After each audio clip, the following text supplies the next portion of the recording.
teve um caso que eu me lembro, claro que a gente não vai citar nome nem nada, me lembro que ele chegou e falou assim, Márcia pediu pra eu vir aqui, porque assim, eu achei que ia morrer.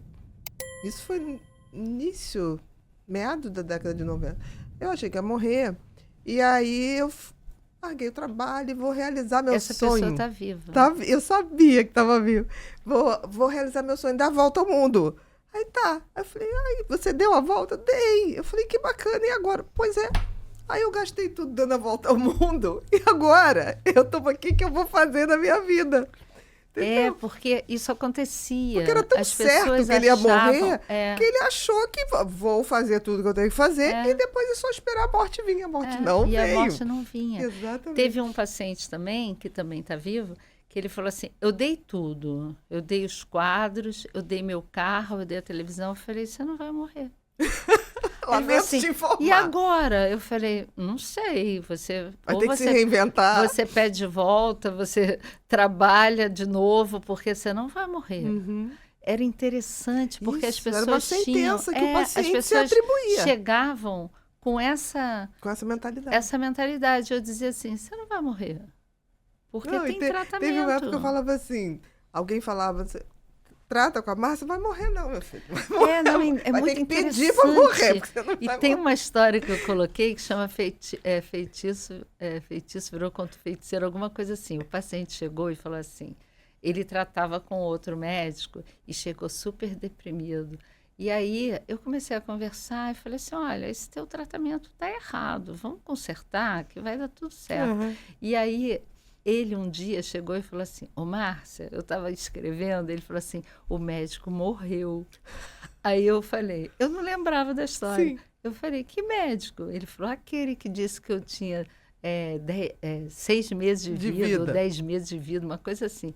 Eu falei, mas não lembro dessa história. Ele falou, o médico que me deu o diagnóstico disse que eu ia morrer. E já tem um tempão, e quem morreu foi ele. Aí eu falei, senão eu vou rir. Ele falou, eu também ri, porque o médico morreu antes de mim.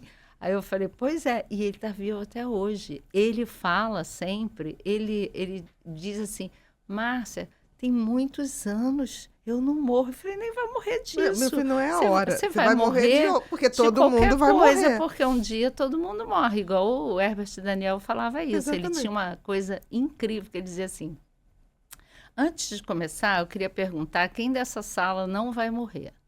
Aí ficava aquele... Aí ele falou, pois é, eu queria lembrar vocês que todo mundo vai morrer, só tem uma diferença. Disseram que eu já estou morto, só porque eu fiz um teste e deu reagente. Uhum. Reagente é quando o teste dá positivo. Então, eu queria dizer para vocês que eu estou vivíssimo. E viver, no meu caso, é um ato político.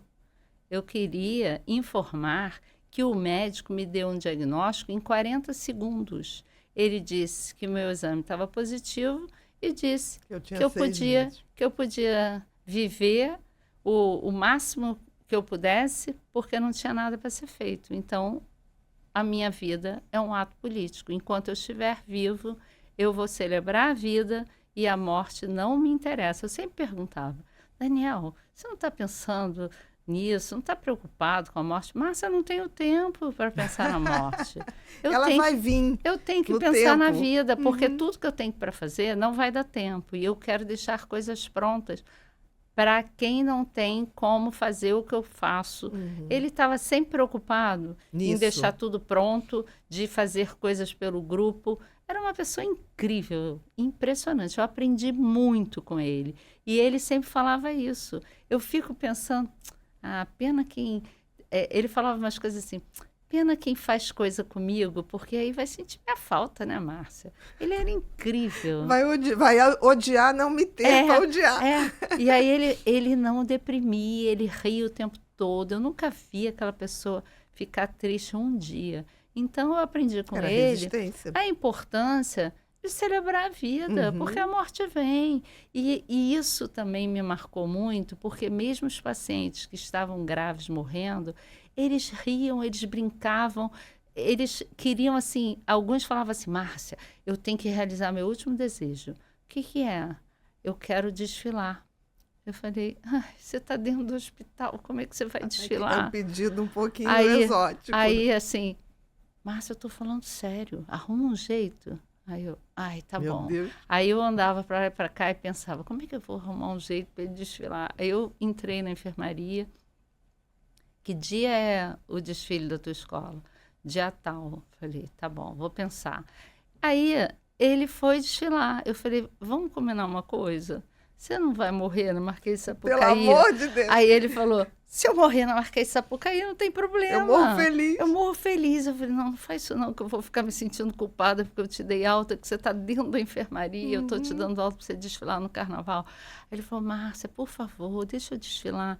Eu sei que eu arrumei um jeito, ele foi desfilar. Quando chegou na quinta-feira, porque aí já tinha passado a Quarta-feira de cinza. lá vem ele rindo, Feliz da vida.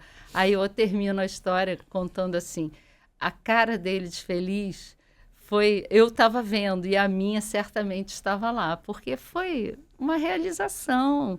E ele morreu um tempo depois, não sei quando. Mas a imagem isso que era ficou anos foi 90, dessa felicidade mas ele estampada. queria realizar o Exatamente. sonho. Então, eu vi tanto isso, Bia, das pessoas falarem assim, Márcia, eu vou morrer, mas eu quero fazer isso. Você me ajuda?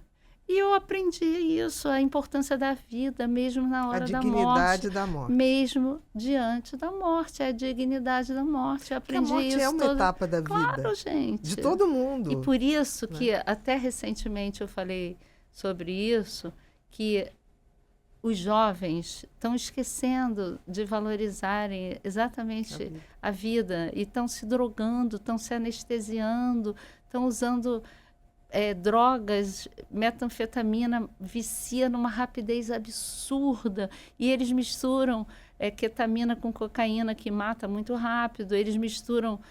Muitos jovens têm morrido com essa mistura Sim, de ketamina com metanfetamina. Não, uma coisa absurda. E assim, eles mesmos falam assim, olha esse, você conhecia? Não, não conhecia, morreu. Olha esse, tudo jovem.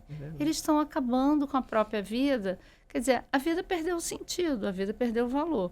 E quando dá tempo, eles pedem ajuda. Eu fiz o lançamento do livro e um menino estava na fila. Esse? Sim. Agora, ele estava na Vidas fila, Marcadas. eu tive que segurar, porque me emocionou muito, porque ele estava no fim da vida e eu consegui ajudá-lo. Uhum. Só que eu não esperava que ele fosse. Aí, quando eu olhei, ele está lindo.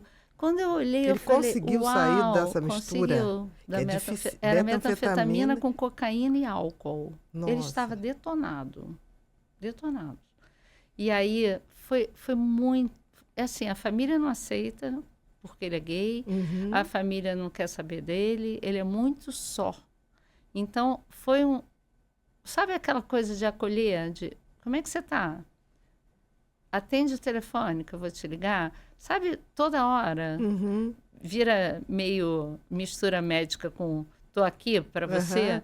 E aí ele falou, você me salvou, e você me salvou 2 vezes, porque ele estava morrendo de AIDS, um menino jovem que não precisava estar morrendo de AIDS, mas descobriu com AIDS em Já descobriu 2020, com sintomatologia. Ele estava gravíssimo em 2020. Coisa que você não via há muito tempo. Sim, assim. chegou gravíssimo, um pouquinho antes da pandemia. Mas ele sabia... Não, eles sabia. tinham ido a alguns médicos, não fizeram Ninguém, diagnóstico, nem porque os pensou. médicos jovens também não sabem ver AIDS. É verdade. Ele tinha sarcoma de Kaposi, Bia. Não acredito. Ninguém Ele sabia. tinha sarcoma? Não fizeram diagnóstico. Que era um clássico na década de 80. Não, é só assistir Filadélfia. Exatamente. O filme E Filadélfia. aí não viram que era sarcoma e não pediram uma biópsia. Eu Nem uma perguntei, testagem. você não fez biópsia? Não. Você não fez teste? Não. Por que você veio aqui? Ah, um amigo falou para eu marcar com você. Eu falei, mas você tem um quadro clássico de sarcoma. Você sabia que era sarcoma? Ele falou, sabia. De Kaposi. Sarcoma de Kaposi. E aí, uma graça de menino. Jovenzinho, 20 e poucos Então ele estava anos. procurando ajuda. Tava. E simplesmente não viram.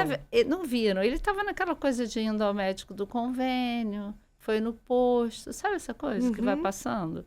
Quando ele chegou a mim, ele estava muito grave. Ele tinha sarcoma no pulmão, ele tinha sarcoma no estômago, tinha sarcoma no intestino. Então, assim, eu consegui salvá-lo, mas ele teve que fazer quimioterapia. Sim. Ele fez quimioterapia 6 meses durante a pandemia sozinho. Mas Aí foi. ele No foi. momento que ele Foi. foi Aí teve Covid, por causa da pandemia, ele teve Covid.